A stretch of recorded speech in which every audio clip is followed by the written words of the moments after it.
So last week's sit-down with Brigitte Gabriel received quite possibly the most positive reaction that we've ever had to an interview.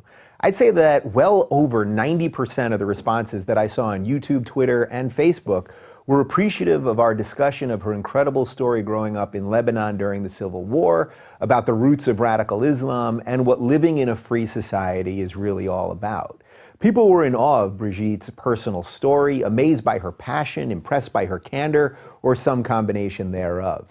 If you haven't seen her episode yet, but you only have a few minutes, check out the last 5 minutes of our chat to see what a true love of liberty and freedom is all about. We'll put the link to that right here in the description below. Oh, and for the record, I wasn't tearing up because of her impassioned speech. It was because of these damn bright lights.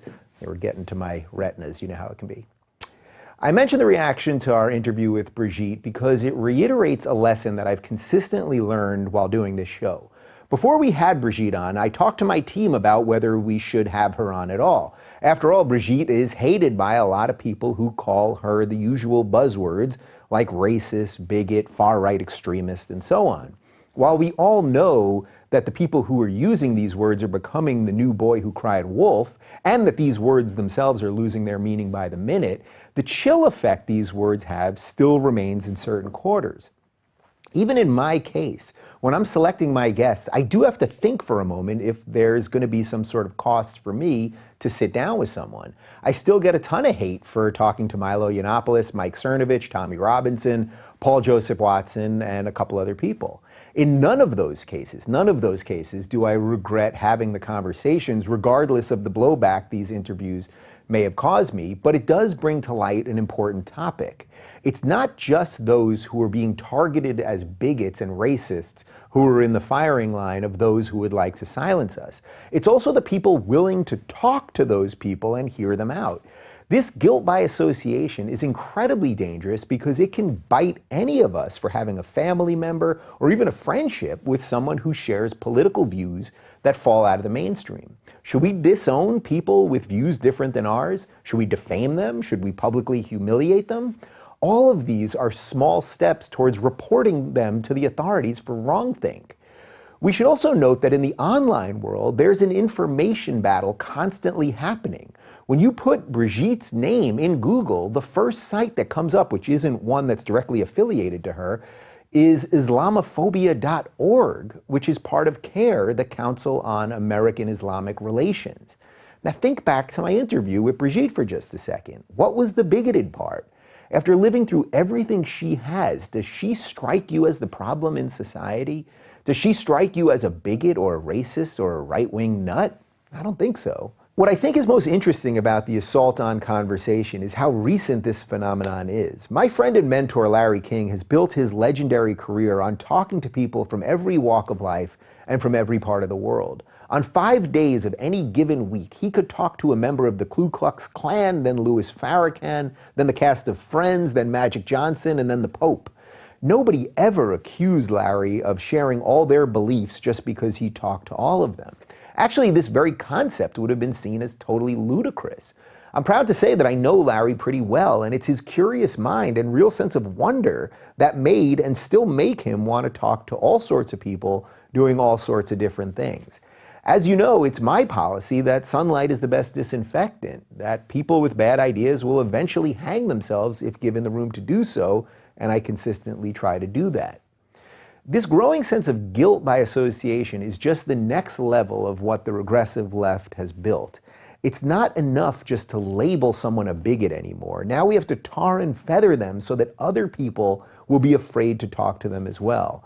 And if you're willing to talk to someone outside of their accepted group, they'll tar and feather you too in an effort to shut down any furthering of conversation. And yes, unfortunately, I do see this phenomenon far more on the left than on the right these days. It's almost as if when you cut through the hysteria and the screaming and the slandering that they don't even believe their own ideas in the first place. So they don't want counter ideas heard, but they also want to make sure people aren't entertaining other ideas in the first place. This is incredibly dangerous, and it's not a game that I'll be taking part in. We can't give them an inch because they will keep taking and taking until there's nothing of us left. Between this silencing of those who veer from the mainstream and the YouTube demonetization that I discussed last week, those of us who really are fighting for free speech have our work cut out for us, and I am up for the challenge, by the way. Fortunately, we're continuing our partnership with Learn Liberty this week, and joining me is Assistant Professor of Economics at the University of Tampa, Abby Hall. Abby is also an affiliated scholar at the Mercatus Institute and a research fellow with the Independent Institute, a nonpartisan educational think tank. We're going to talk economics, war and peace, the drug war, our militarized police, and much more. I'll gladly accept my guilt by association to her, and we'll see how it goes as to whether she can say the same about me.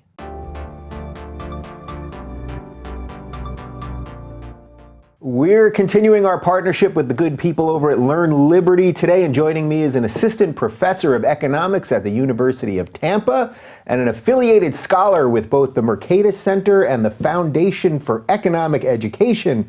Dr. Abby Hall, welcome to the Rubin Report. Thank you for having me. How was my intro there? I felt good about that. Good.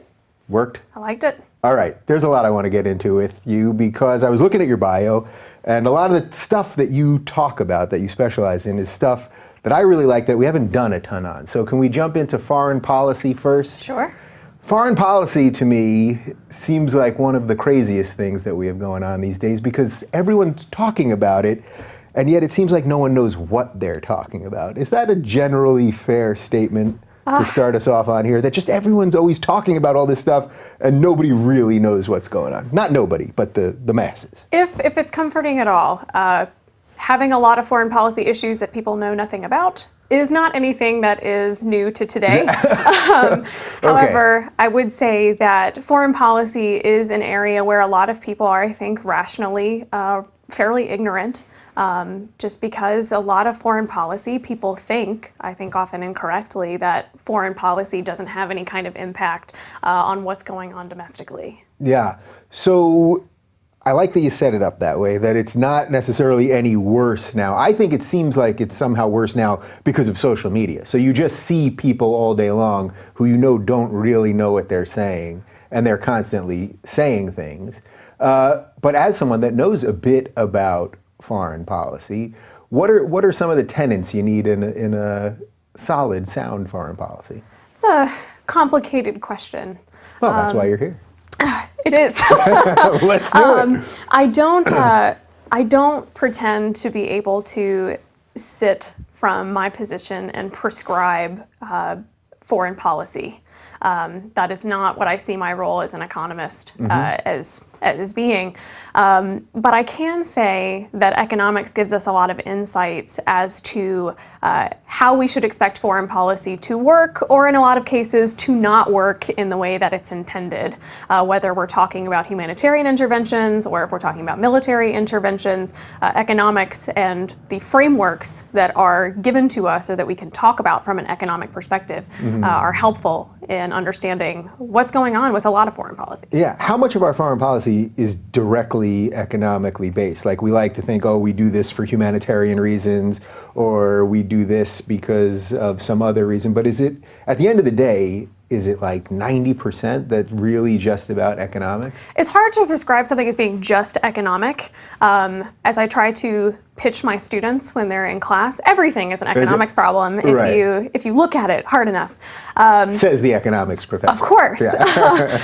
But if you look at foreign intervention, there is absolutely what we would call the public choice aspect of foreign policy, what Dwight Eisenhower referred to as the military-industrial complex. So you have congressional leaders, you have the Pentagon, you have private interest, who all have a vested interest in engaging in foreign policy, or particular types of foreign policy, I should say, regardless of whether or not it's actually productive or serving the quote-unquote common good. Yeah, when you say particular types, you're talking about some sort of military intervention, basically. Military intervention, although one thing that we have observed for the last several decades, humanitarian interventions are becoming more and more something that's falling under the umbrella of military execution, regardless of whether or not that's appropriate. Yeah. So when you see something like Syria going on right now and there's a humanitarian disaster, are they bringing in economists to say, guys, there's a humanitarian disaster. There's people, hundreds of thousands, something like 500,000 people have died over the last 8 years or something like that. Like, what are the economic choices we have to make this viable? Or is it just that the machine just kind of exists and they're just going to make the decisions and do what they want? I can't say that I know exactly what the Obama administration, what now the Trump administration are doing as far as consulting economists about what to do in Syria. Unfortunately, and this has been a point of a lot of the research that I've done, is people tend to think about foreign intervention as being something really simple. It's a math problem, right, or very just linear of, here's a problem, we want to get from this point to that point, and here's a solution that's supposed to fix it. So we go from A to B to C. Right. Unfortunately, that is not how things work. Yeah, has it ever worked that way? No. Has there ever been the A to B to C? Never, right? Not that I'm aware of. Yeah. Things are not linear like that. And so when you think about issues, especially something that's as complex as foreign policy, where you are dealing with millions of actors and parts of, an economy, social issues, political issues, all of those things are coming together and they're working or not working. But when you intervene in one place in that system, it's totally fantastic thinking to look at that and go, sure, if we intervene at one part in the system, there's no way that there's going to be an impact in other parts of that system as well. And that's where you wind up running into some really nefarious, unintended consequences, which we have seen over and over and over again. Right. Is this also sort of the idea of like mission creep, where they always sort of have one goal and then it keeps becoming another goal and another goal and another goal, and then you don't even know where you started at the beginning? Maybe part of that. So when we talk about mission creep, that's certainly part of the economics of bureaucracy. And one thing about foreign intervention of really any flavor, whether we're talking about humanitarian aid or we're talking about war, it's all done in this bureaucratic regime, so overlapping layers of bureaucracy. Bureaucratic firms don't compete for profit like a standard firm would. So the way I typically explain it, if you have a for-profit firm, they look at their financial statements at the end of the quarter, they're earning a profit. That's indicating to them that they are providing something that is adding value to society. A negative profit or a loss indicates the opposite. Bureaucracies, however, they're not competing for profit or loss. They are competing for government resources, so pieces of some larger budget. How do they convey that they should get a bigger piece of that budget, that they should have more personnel? By taking on more and more activities which are important to the powers that be. Yeah, so just to be clear, they're competing for this budget, so they have to spend money even in cases where they wouldn't have a good reason to. Is that fair to say? Absolutely. There's no incentive to cost minimize. Right. If you are... There's a decentive, right? I mean, there's reasons not to do it. Oh, and because absolutely. then your budget will be cut. Right. Yeah. If I'm a government agency and I go to you as the federal government and I say, hey, I can do the exact same job that I'm doing with 20% less money, the next year I'm going to have 20% less in my budget, which is not what you're incentivized to do. As somebody operating a bureaucracy. Now, this doesn't mean that the people who are working in the government are necessarily, terrible people who are sitting there wringing their hands trying to get as much money as possible. But as an economist, we look at that and we say, well, this is the incentive structure that they face. So how did that system get built? I mean, how did this come to be? I'm not an economist, but it sounds quite ridiculous. I would want something that was slim and trim and took as little from the people as possible, and that could, every year become more efficient and need less resources and all that. And that's quite literally the reverse of what we have. One thing about this bureaucratic system is that there is that incentive to expand. Not saying that it's not possible to constrain it, but there's actually an entire branch of economics called constitutional political economy, which is trying to answer the question of, if we want something like a government who will provide quote unquote national defense or roads or education, whatever you want to put in that bucket, how do we construct a political system where we can empower our leaders to do the things that we want them to do, and yet simultaneously constrain them to not go outside of those stated confines that we would prefer, or those functions that we want them to fulfill. In terms of how we got there, it's a tricky question. It requires a lot of historical knowledge. my experience has been looking at how things have evolved militarily, Yeah. particularly that military-industrial complex, because we've always seen a relationship between private actors and public actors. That's nothing that's new. However, this massive kind of military spending that we have right now is not something that has always been observed in the US. Yeah. And that really starts, I think, if you want to pinpoint it, during the interwar years between World War I and World War II, because you've got contracting rules that change. So it used to be if I had an idea for something that the military could use, I would pitch that idea to various boards. They would look at it. They would look to see if it was a good idea. They'd send out bids. But now, and this kind of started during that period, the rules of the game have changed for those kinds of contracts. So instead of who can build something the cheapest, it might be, oh, we have a relationship with this particular company, or Yeah. they're familiar with our processes.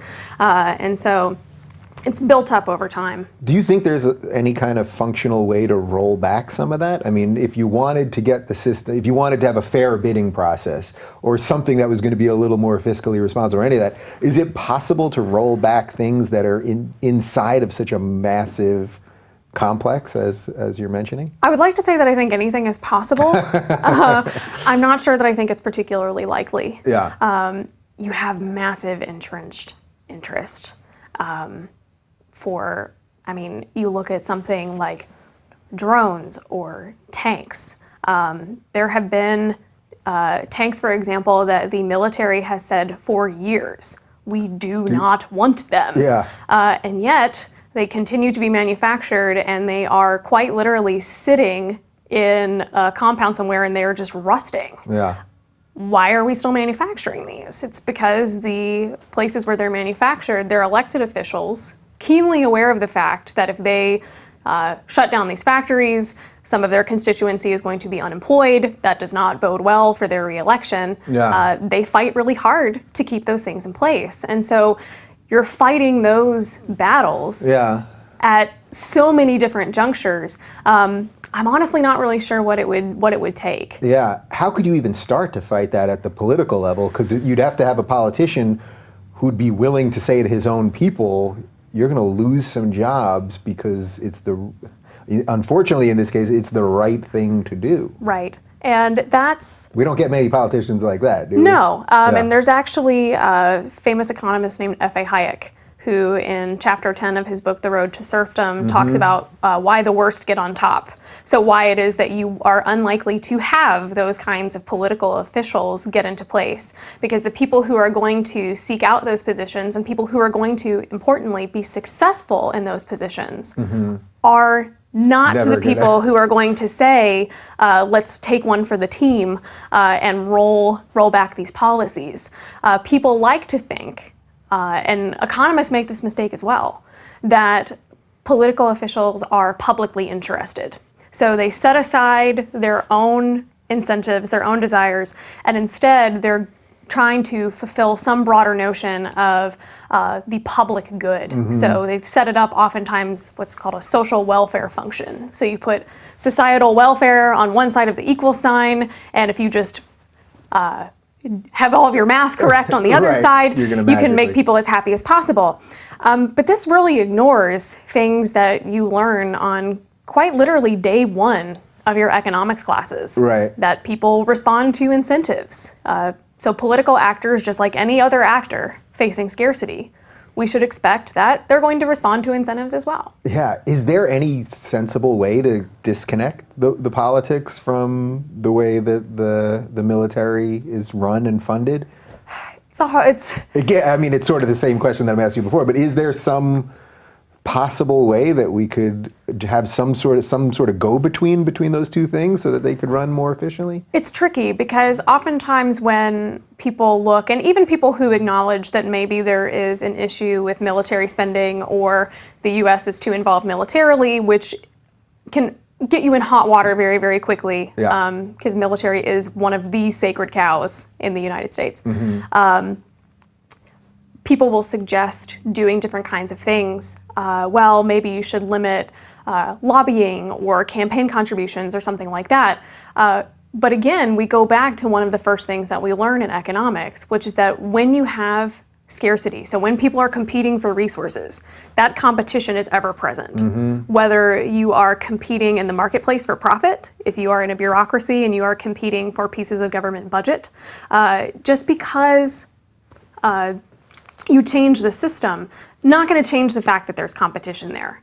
But so that entire field looking at how do we devise rules. Right. This is kind of a funny place for an economist to be, because you're dealing in a system that doesn't deal with the normal rules of an economy. So, I mean, it is and it isn't. Like, I can see, because oftentimes when people look at economists, they think that we are exclusively looking at how markets operate. But economics is much more fundamentally about human interaction. So given the fact that resources are scarce and people respond to incentives, how is it that people coordinate and exchange with each other? And in that case, then, economics is much more broad in terms of the scale and the scope of what it is that economics can talk about.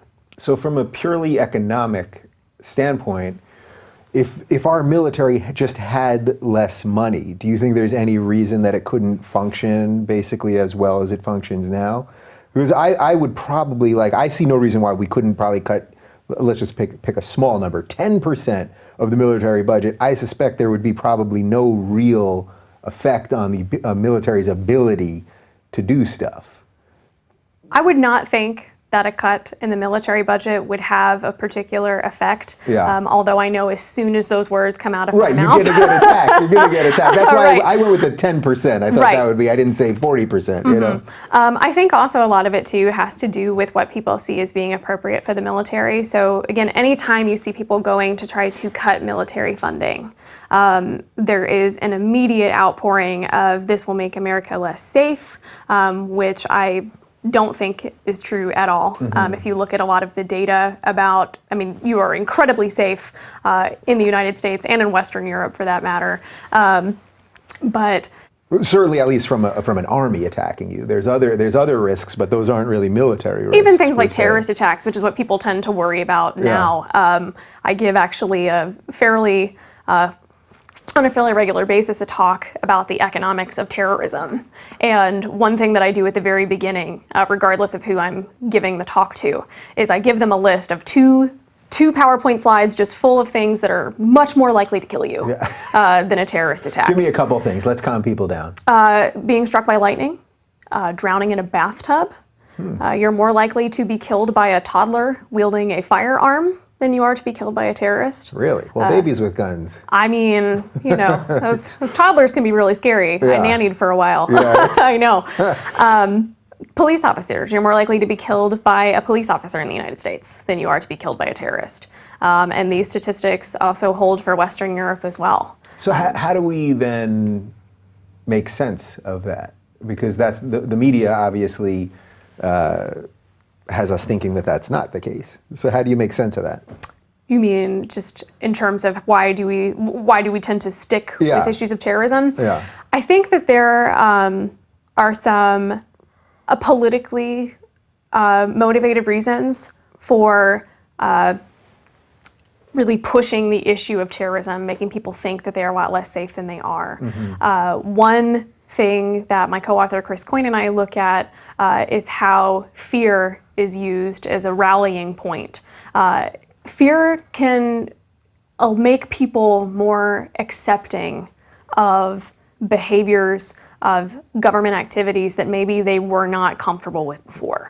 For example, if you had told someone in, let's say, 1998 that every time you fly, you are going to have your person and your property subjected to search by government agents, and if you set off some alarm, they can pat you down, including in areas that you may not be interested in having people touch you, people would just say that that was absolutely nuts.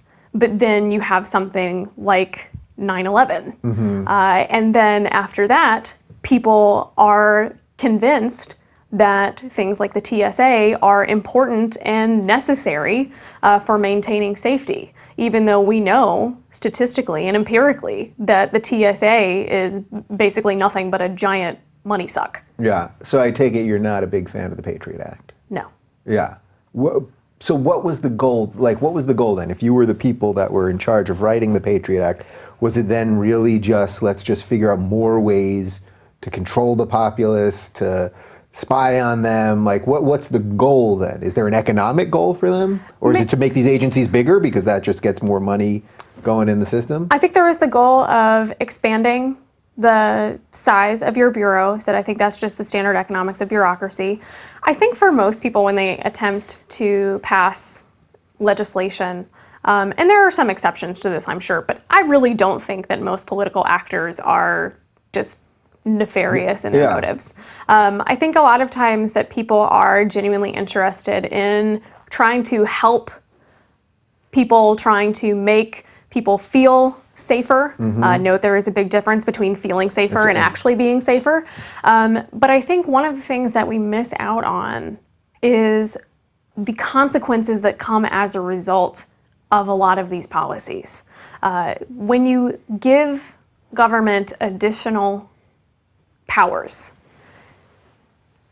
there's the potential for the abuse of those powers. And oftentimes it happens in ways that maybe we can't quite see from the very beginning. It goes back to that linear thinking that we were talking about a few minutes ago. When you think about things in that very mathematical fashion, you miss the fact of like, wait a minute, maybe we should think about this a little more carefully. Yeah, I'm trying to think, is there any instance that you can think of where we gave the government a certain amount of power and then eventually it gave that power back? There must be something, but I can't really think of anything. So there's a really great book by an economist named Robert Higgs called Crisis in Leviathan, came out in 1987. And his work has been the basis for a lot of the work that my co-author Chris and I have done. And what he talks about is what he refers to as the ratchet effect. So you have government that's growing at some standard pace, then some kind of crisis happens, whether it's something like a 9/11 or if it's a perceived crisis. So if every American is laying in bed tonight and thinks that there is a monster under their bed, it can count. That counts, okay. Right, real or perceived crisis. I'm pretty sure that half the country thinks that Trump is under their bed. They might. But there's this outcry to do something to mitigate this threat. And so government will expand the scale and scope of their operation, so they'll ratchet up. And then what Higgs describes is that after that crisis abates, is you do see a decrease in government activity. But it never quite goes back to the level that it was before. And so I'm sure that if people who know a lot more about various specific pieces of legislation better than I do would be able to find examples where something was put in and then subsequently taken out. But I think by and large, the pattern is confer the power, might decrease a little bit later on, but still there's not that contraction back to where we were. Yeah, so for the libertarians watching this that want us to never have interventions and be total pacifists and not do anything here and take all our soldiers and bases and bring all of that stuff away, the economic repercussions of something like that would be pretty severe, right? Even if the morals behind what they wanted to do were okay. You're talking about like closing bases in terms of like a monetary issue? Yeah, that if we really were just, for all the people that, not just libertarians, but for plenty of people that go, why do we have bases in Japan and why are we protecting them, or why do we have bases in Germany still, this isn't 1945, and all this other stuff. There's a lot of economic impact that would have beyond just the idea of it would be nice not to have our troops and people all over the world. I mean, we could say undeniably, like anything would have an economic impact. The question is compared to what? And that is the question that is a lot harder to answer. Because oftentimes when I'm talking to people about foreign intervention, and they will ask me very loaded questions, so things like, well, wouldn't you want to do this thing and prevent this terrible atrocity that happened? Right, I'll ask you some loaded questions in a moment. Excellent. And those kinds of things, it's hard because you don't have a counterfactual. You can't say what would have happened absent all of these interventions. So if instead of having the military budget that we do now, instead of having all these military bases, had that funding been used for something else, what would the economy look like? I can't answer those questions, and other people can't either. which is always nice when you're put on the spot to say, I don't know, but no one else knows either. Right. Why is it that the government always has more money for bombs, but then doesn't have money to do other things that you might want them to do? Is that just a function of this whole thing? It's incentives, really. Yeah. So people are incentivized to put their eggs in some baskets more than others. And when it comes to foreign intervention, again, whether we're talking about things that appear to be benevolent, so whether it's intervention for humanitarian purposes or whether it is, an offensive, aggressive intervention, you have a lot of people who have a vested interest in engaging in those activities. Yeah. As an economist, when Trump was running and he was saying things like, we're going to charge Japan to defend them, and maybe we're going to get out of NATO now, we're staying in NATO, all this stuff that sort of had this populist feel to it of we're not going to spend so much money overseas and all that. Did that stuff resonate with you as like sensible economic policy? I tend to prefer less intervention to more intervention. All of the trade policies, or a lot of the trade policies, so things about, we'll make Mexico pay for the wall or things like that, I think that a lot of that reflects just a poor understanding of economics. Yeah, so who's in charge of his economic policy? Do you know? Do people know really? Like everyone, it seems to be that it's always just coming off the top of his head. It's a good question, although maybe this is the right way to say it to his credit. I don't know really with a lot of presidents who is calling their economic policy. So again, that is not exclusive to President Trump. Is that a strange thing about Trump, though, in general, that it's like we don't really know what the doctrine of Trump is? Like even partly economically, it's sort of isolationist, and then also he wants more government involvement, foreign policy. It all sort of seems the same. So it makes it tough to kind of figure out what's going on here. Maybe a little bit, but politicians in general, if you look at the literature on public choice economics, there's a lot that discusses why politicians say the things that they do. And there's a really good book, Holcomb, I think, came out within just last year. It's a brief introduction to public choice. It's a relatively short book, but it's very, very good. And he talks about how if you listen to politicians, they'll say things over and over again that sound really good, but there's not actually a lot of substance there. Right. So you'll see things like, make America great again, or, hope and change. All of these things sound really good. Wonderful. But then when you press, what would these actual policies look like? There's not enough, there's not really any kind of firm backing there. It's just we're going to talk about things very generally. Yeah. And so is that also just the media's fault too? Like they just love sound bites like that. And if there was a guy, that's what I think now. It's like if there was ever a year coming up, 2020, where we could have someone that actually really wanted to talk about issues, and let's really talk about the economy, and let's really talk about foreign policy and all those things, it could be this coming election on both sides. And it's like that person would get no coverage. Like if he was just a guy who was like, these are the real issues, forget the slogans, let's just talk it out. There's interesting things to be said about media. I know that there are a lot of people who have researched how media has evolved and changed over the years, and certainly it has, from the time where if you wanted news, you had to go out in the morning and grab your newspaper and sit down, to now where I'm scrolling through Twitter, seeing in 140 characters or less. And so I think that's definitely changed. There's also some interesting things to look at about interaction between government and the media.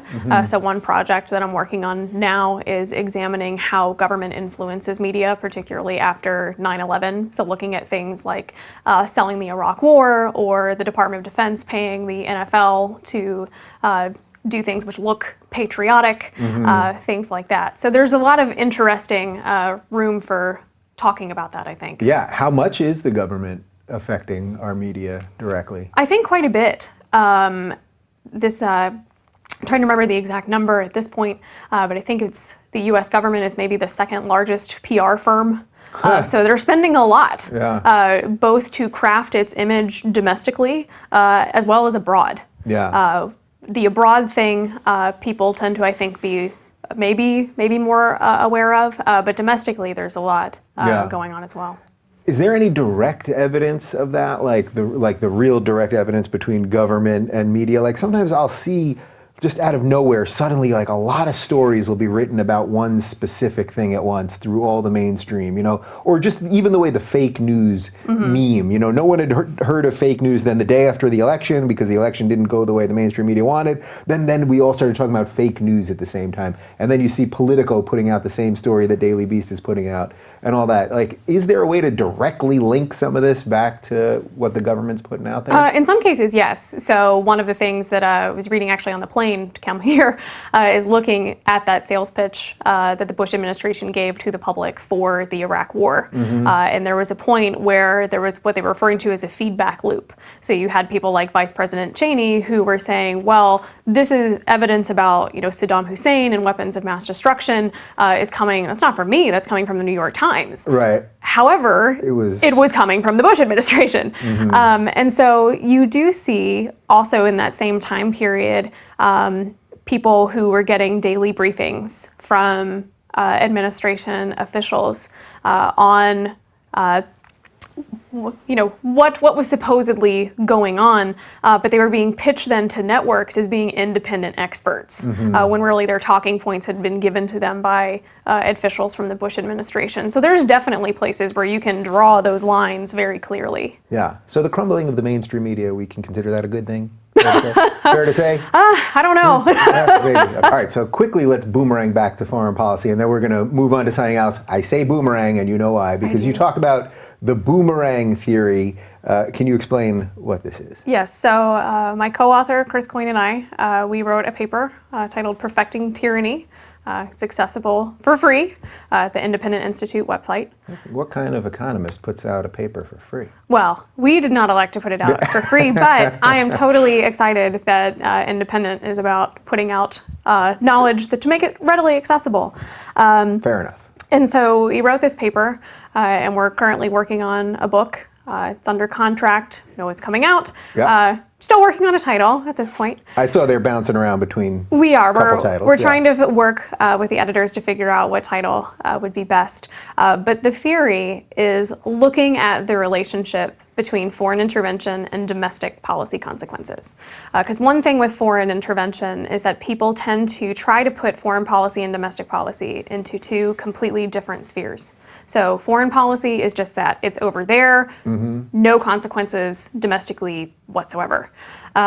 What we argue, though, is that you really can't make that distinction. And in fact, foreign intervention can and does have a very real impact domestically. And for those people who are concerned with issues of scale and scope of government, for people who are interested in issues of civil liberties, foreign intervention is something we really need to be paying attention to. So what we call our framework is the boomerang effect. So explaining how it is that foreign intervention serves as kind of a testing ground for new types of social control techniques and how those techniques ultimately wind up back in the U.S. Yeah, so can you give me an example? Is there like an example from the Iraq War that maybe would play out for us? So there are a few things that we can talk about. The war on terror, more broadly speaking, is a pretty good example of how some of these policies have wound up being used in the U.S. In the book, we talk about a few different examples. So surveillance is one of them. We talk about domestic police militarization and that's connection to foreign intervention, talk about the use of drones domestically in the United States and that foreign connection. So there are a lot of different examples. One thing that has been interesting and challenging about this work at the same time is looking at examples and getting all of the historical knowledge that's necessary. Because one thing about this type of research is that since you are doing case studies, you have to have a lot of historical background. So in cases like that, like something like drones and something like surveillance, basically the argument is that we sort of test this stuff out across the world and then we sort of bring it home and use it against ourselves here. Like, is that test run? Is that just the government's way of, we start hearing these words and it's about protection or something and that slowly we then just acquiesce to it happening right here? Yeah, so again, it's not necessarily one of those, we are doing this explicitly abroad to try to do it at home. Right. But one thing that we can see in the US is that if you look at a spectrum of functioning governments, whether you like it or not, US government, relatively well constrained, relatively well functioning compared to what else is out there. However, if you take the US, and other governments too for that matter, outside of their own geographic boundaries, their constraints are much weaker or altogether absent. So there are lots of US interventions, for example, including things like the 2003 invasion of Iraq, which are done without approval of the UN, and yet there are no sanctions for that. We talk about other reasons why maybe those constraints aren't there. So you go out, you are facing, you being government, facing weaker or absent constraints, and so you can maybe try things and do things that would not fly domestically. But that doesn't mean that those things don't wind up showing up back at home. So we identify how it is that those things come back. So one way is through what we call human capital, so just the skills that people possess. So in order to be successful in a foreign intervention, whatever your role is, you have to either possess or develop particular skills and characteristics. When you finish with that foreign intervention, the individuals who are involved, they don't suddenly forget that knowledge. Right. They bring it back with them. This relates to the administrative dynamics of the organizations in which these individuals operate. So whether that's a public enterprise or a private enterprise, they may be well known for a particular skill, or it may just be the attitudes that have been cultivated as a result of these foreign interventions that they then bring back with them and implement into these organizations. And physical capital, so the kinds of technologies that are developed. Drones is a prime example. Drones are developed for use abroad, been used for a really long time, but extensively throughout the War on Terror. People come back from these interventions. They see the potential use for this technology that they have become very accustomed to, and then push to have them used domestically. Right. Some of that stuff, I suppose, at least on the technological side, can be used for good, right? Like Amazon using drones now, if it's going to get you your stuff quicker, and they got some of the technological know-how through a military thing, that could be seen as positive. Now, having drones flying over us, spying on us all day, this could be a problem. Of course, it's not to suggest that anything that comes out of a foreign intervention is necessarily bad. So I think drones is a fantastic example, because there are certainly instances where drones have very positive uses. I am really excited for the day that I can get food delivered by drone. Yeah, it's coming. It's coming. Yeah. I will greatly look forward to that day. Yeah. Drones have been used for search and rescue. They are used extensively in agriculture, and those are all things that I think most people would agree are great. Most people probably wouldn't have too much of a problem about those or with those. But once you start getting into those issues of surveillance, weaponized drones. So you have police departments who are equipping drones with, at this point, I think mostly less lethal weapons. You start getting into those kinds of areas, and obviously you have people who look at that and go, whoa, whoa, whoa. Right. What's happening here? And it also goes to what you said earlier about sort of the creep of all this, because you just said the phrase less lethal weapons, but it's almost like, well, now you've just paved the road for eventually they will have the lethal weapons on them. There are some states that are trying to prevent that from happening. Other states, not so much. And drones are an interesting area of study, because they're not a new technology, but the rate at which they are being used is substantially greater than at any point before. And so you are now seeing the explosion of the use of this technology. And so the question again comes to those, how do you get the uses that you want out of those, but avoid those things that maybe we don't want. Right, and all of these unintended consequences. When I lived just across the hill in West Hollywood, there was a guy that was flying a drone around the neighborhood constantly. So not only do you hear it, and you can see it obviously, but I had a little outdoor patio, and it was like, I didn't know, does this guy have a camera on this thing and is staring at me? Now that's not the government well, for all I knew it was the government, but I'm assuming it was somebody in the local area. But it's like, you just start giving away your privacy. You don't even realize what's happening, and next thing you know, you've got a drone and they've got a drone, and everyone's looking at everybody, and then who can hack into all of this stuff, and right. it's a big mess. There was an individual in my neighborhood who has a drone, and he likes flying it. And at one point, there had been a couple of kids who'd been breaking into cars in the neighborhood, and so he offered to fly his drone around.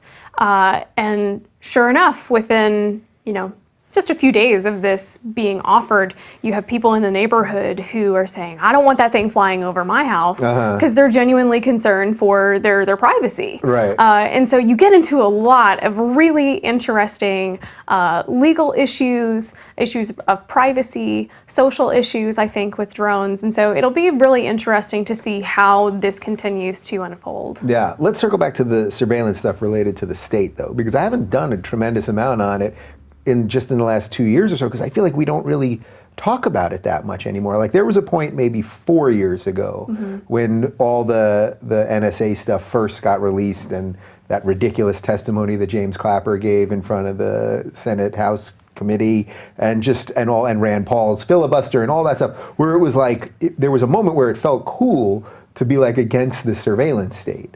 And then I think that kind of disappeared very quickly. And it seems like we don't talk about it anymore. Do you think that's fair to say? I think that there are people who are still talking about it. I do think, though, that there is a definite ebb and flow to when people are talking about it and not talking about it. When the Snowden leaks came out, you had a lot of people who were talking about it. Before that, Thomas Drake, you had a lot of people who were talking about it. Now, maybe not so much. And people... Surveillance is a hot button issue, even for people who tend to be inclined toward a smaller government or more limited government. When people talk about surveillance, they will usually say things like, well, but it's making us safer. Or I know my dad going through the airport, for example, of like, well, as long as, I don't have anything to hide, therefore, that's the worst one. I know, it's the worst. I try. Yeah.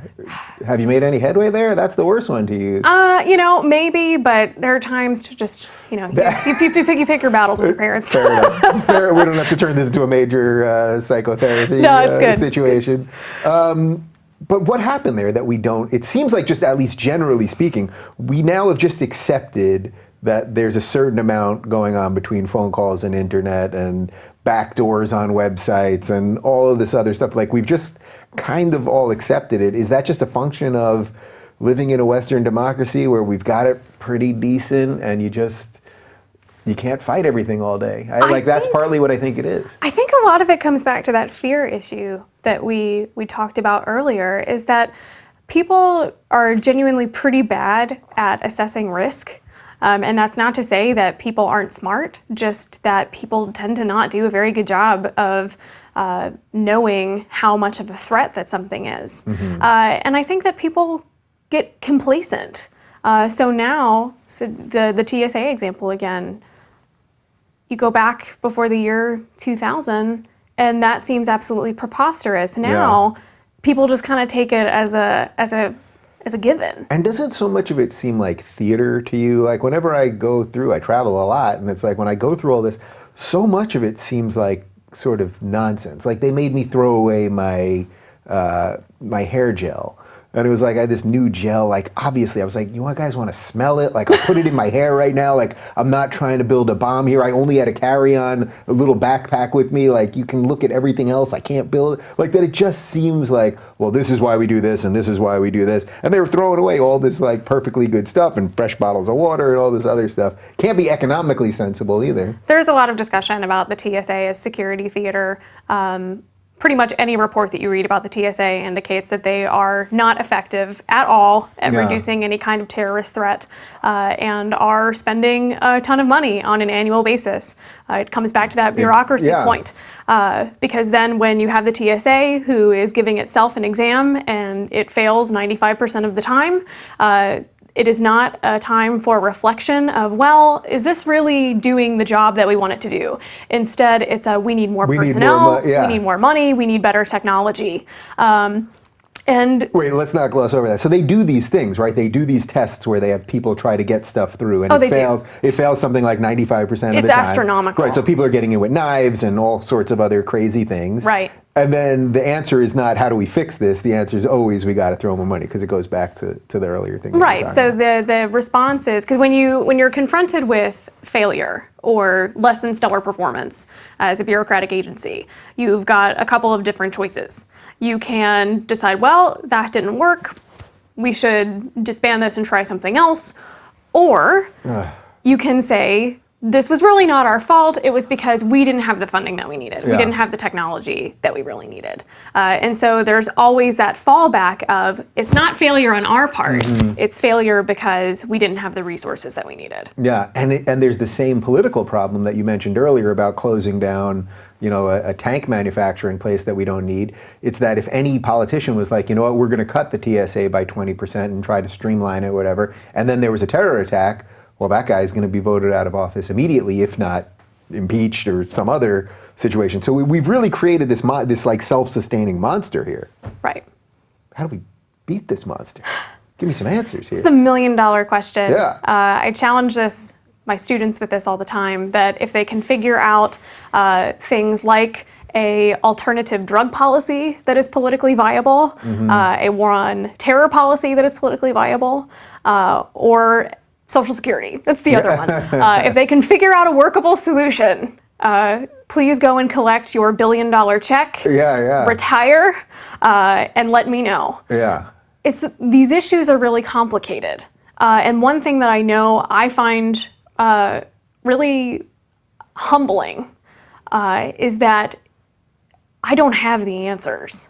And I don't think anybody really does. So when you look at issues like surveillance, when you look at things like police militarization, when you look at things like the war on drugs, you are confronting a potentially infinite number of vested interest. I think at a bare minimum, changing any one of those things requires a massive shift in public opinion, which oftentimes I think is a pretty heroic assumption in and of itself. But even if you do have that major shift in public opinion, then you have to figure out, well, how do you disentangle these interests that you've spent in oftentimes decades cultivating these relationships between government and private industry? How do you go about divorcing those? And I don't have a clear answer. I've had a lot of academics in here. I don't know that I've had anyone say that they don't have a clear answer on something. That's actually quite refreshing. Oh, well, thank you. It's true, though. I get really nervous when I hear economists saying that they have a very particular policy prescription of this will fix whatever the problem is. Because one thing that economics teaches us is that every policy has costs and has benefits. And so no policy that you implement is going to be perfect. At the end of the day, the question that we want to ask is, how good of a job do the policies that we are implementing do of achieving the particular goals that we're interested in working toward? Does anyone check this stuff? Does anyone go back and go, let's, like when they were just trying to get this other healthcare, the Trump healthcare thing or the Paul Ryan healthcare thing, whatever it is, passed, and it was like, well, the CBO said it'll cost X amount, and it's like, well, they had projections when Obamacare was coming across. Like, does anyone look back and go, because I just don't trust any of the numbers. Like, you're giving me a number before this thing is kicked in. Like, we crunched some numbers, but as you're saying, there's all these unintended consequences, all these other things that happen. Does anyone ever go back and go, let's look at all the projections that the government made, all these nonpartisan groups and all this stuff for the last 20 years, and did anyone get any of these projections right? I feel like they probably are never right. I mean, anytime we're doing forecasting, you have to make certain assumptions. Sometimes the assumptions that you make wind up being pretty good, and other times they are totally off the mark. Yeah. I think it's something that economists have predicted twice as many recessions or something as there have actually been. But certainly, if you go back and you look at what people have said with regard to policy, you'll find that some people have maybe been accurate, Some people, a lot of people have not. Do we learn from the mistakes Right. that we have made? I guess that's the real thing. I think that that's a taller order. And again, I think it comes back just to the very simple, what incentives do you face? Even though people might be aware that a policy hasn't really been effective, does that really change the motivation that they have for continuing the policy? Yeah. And in a lot of cases, the answer to that question is no. Yeah. So you've done a lot of videos with Learn Liberty about some of the stuff we've talked about, and we'll link to some stuff below so people can check that. Also, one of the other things you talk about a lot is police militarization and how we've watched that really expand. I think it's directly related to everything going on with the surveillance state. So how much has this expanded? You know, we see now when there's riots and whatever, we see things that look like tanks on our streets. We see police officers that look like soldiers. I don't think we saw that not too long ago. You didn't. So the trend of police militarization is something that people really talk about starting to happen in the 1960s. I think there were some trends prior to that, but it didn't really take off like it did until you hit really Vietnam and then war on drugs. And that actually is one of the things that we talk about in looking at and linking up foreign policy to domestic consequences. So police military, sorry. Yeah, no, so in this case, like we had the Vietnam War, we then get protests against it, and then the state kind of uses that as an excuse to become more militarized. SWAT teams are probably one of the best examples. SWAT teams are now something that pretty much any moderately sized police department has. So if you have a town of 50,000 or more people, chances are you have got a SWAT team. So special weapons and tactics teams, also referred to as police paramilitary units or PPUs. So the fact you've got the word military in there, I think is fairly, fairly pointed. But where did those come from? We actually know exactly where they came from. You have two people who are generally considered responsible for SWAT teams, Daryl Gates and John Nelson.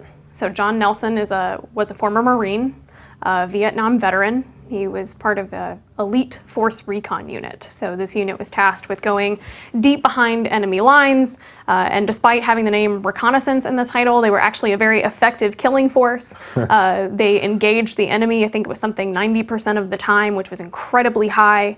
And he came back, joined the LAPD, and you have the Watts riots. And looking at these race riots, he goes to his boss, so Inspector Daryl Gates, who's a World War II veteran, and says, hey, I have an idea of how we might be able to better control crowds. And he suggests modeling a unit after these recon units that he'd been a part of in Vietnam. And so Gates likes this idea, runs with it, and what was originally supposed to be called the Special Weapons and Attack Team, but it was thought attack was politically unpalatable, SWAT team was born. It's modeled after that particular unit. According to the LAPD history, every member of the original SWAT unit had prior military training. They were interested in, and if you read Gates' biography, he talks about watching what was happening in Vietnam, getting training from the military. And so you start to see these kinds of very intimate connections that are happening between police and the military. And they're interested in using not only those mentalities that they've cultivated abroad, but they're also interested in using those technologies that they've developed.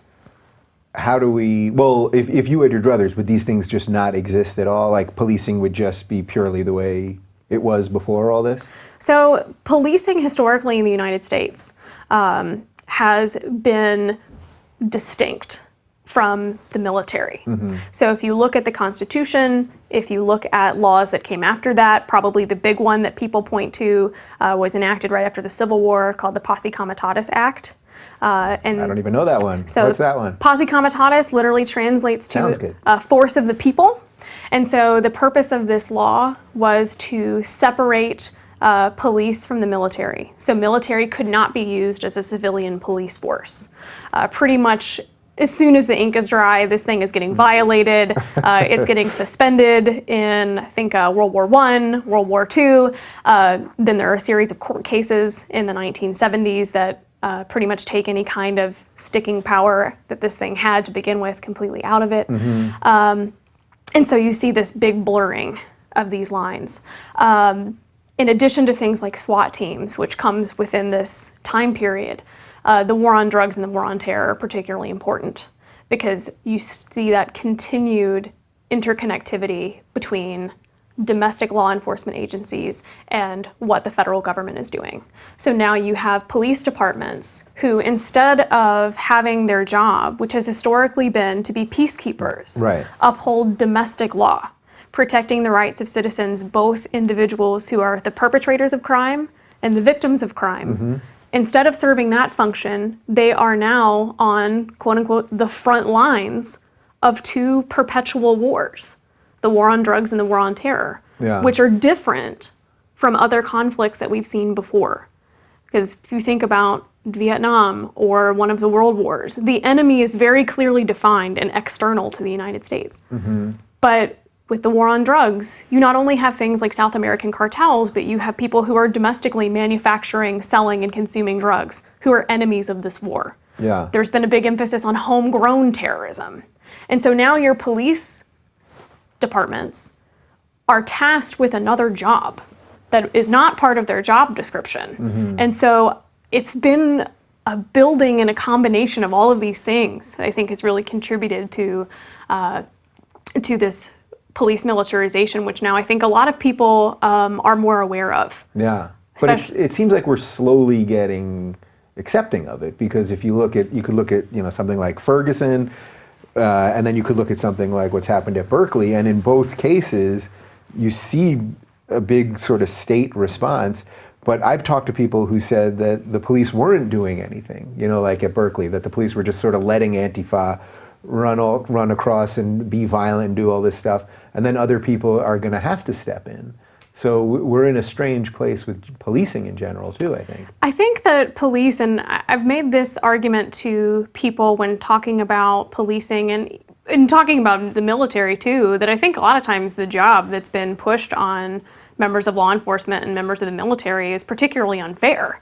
One thing we talk about in economics is this idea of comparative advantage. You do what it is that you're particularly good at. Soldiers are not trained in, to be humanitarians. Like, that is not their job description. Police officers, their job description is supposed to be, again, peacekeepers. But it is a precarious position. And oftentimes people will say things to me like, well, but if you're, the people that they're fighting have, tanks and AK-47s, like, don't you want them to have superior firepower? To which my response is always, yeah, maybe, but if you look at what people are actually fighting police officers with, or the probability of being shot and killed if you're a police officer, again, it's that risk assessment thing that people aren't particularly good at. So I think police have been, again, put in a position that they weren't intended to be in. And oftentimes when we see police are being used, like SWAT teams, again, provide a really good example. SWAT teams are used in a lot of times in cases where people would look at that and say, there's really a hard case to saying that that's appropriate. Like, you have SWAT teams who are being used when people are threatening suicide, for example. I have a hard time squaring in my brain people going out in full Kevlar in a Bearcat, so a big armored, mine-resistant vehicle for someone who's threatening to, shoot themselves in their house. Part of that is, I think, part of the stipulations on the equipment that a lot of police forces are getting. So this came along with that war on drugs and war on terror. People who are familiar may be familiar with this Department of Defense program that allows for the transfer of excess military equipment to law enforcement. Part of that includes a use it or lose it provision. So if you don't use the equipment as a police department within a year, you're supposed to return it to the Department of Defense. Which goes back to what we said earlier. They never want to return it. And you always want to spend more. So now you literally have the SWAT team with all this crazy stuff going out to stop a guy that maybe is jumping off a bridge. Right, and it creates a really strong incentive to use these items even in cases where they aren't appropriate. Pretty, I guess, infamous example would be the word Keene, New Hampshire. It's a town of about 20,000 people. Haven't had a murder in something like 2 decades, and yet their police department got a Bearcat, so a mine-resistant vehicle. Yeah. It's a little A lot of hard. mines all over New Hampshire, right? Am I Right. They're pretty much everywhere. And so there are lots of cases where you see things, and this is not to say that police having the equipment that they need is not something that's necessary. Yeah. But I think that we should be turning a very critical eye to what it is that has happened in U.S. police departments. Because I think it's been a growing issue for a long time, but when you start to have things like Ferguson really put a spotlight on it in a way that I was frankly surprised.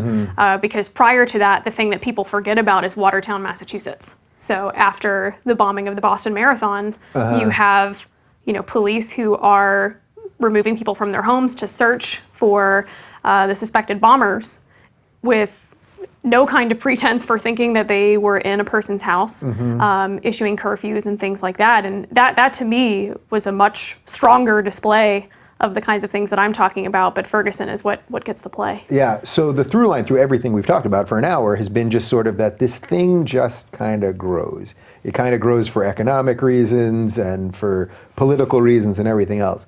So to kind of wrap this all up, if someone's watching this and goes, well, I don't like that. I don't like this idea that this thing's growing all the time and taking more money and not doing things that are economically sound or socially sound, and I don't want more militarized police on the streets and all that. What would you say are some of the ways that we can start influencing our politicians and other people to reel some of this stuff back in? I think that one thing that people can do is to really educate themselves about things like the terror threat. So knowing that you're more likely to be killed by a gun-wielding toddler than you are to be killed by a terrorist. I freak out every time I see a toddler in a wheelchair, in a stroller. As you should, they're dangerous. Knowing that, being aware that what is happening today can and does have a very real impact on what may happen tomorrow. And that's not intended to be alarmist or very, tinfoil hat, like you have to be super careful because they're going to try to use this for something. Right. But to look at and be aware of these types of issues, to understand how it is that we've gotten to this point. Because there is one thing, and we say this toward, I think in the conclusion of our book, is just because we see these things doesn't necessarily mean that it's a permanent state of affairs. And one thing that can be a very effective control on inappropriate expansions in the scale and scope of government is the ideology of the citizenry. And so there have been cases historically where you look and people they're not willing to swallow certain things when their elected officials attempt them. And so if people make their voice heard, if they develop and they articulate those preferences that this is not something that is acceptable, I think that there's a real power there. So be smart, be engaged, be aware. I think those are all the things I've been trying to do around here. I've thoroughly enjoyed this, and for more on Abby and her work, you can check out AbigailRHall.com.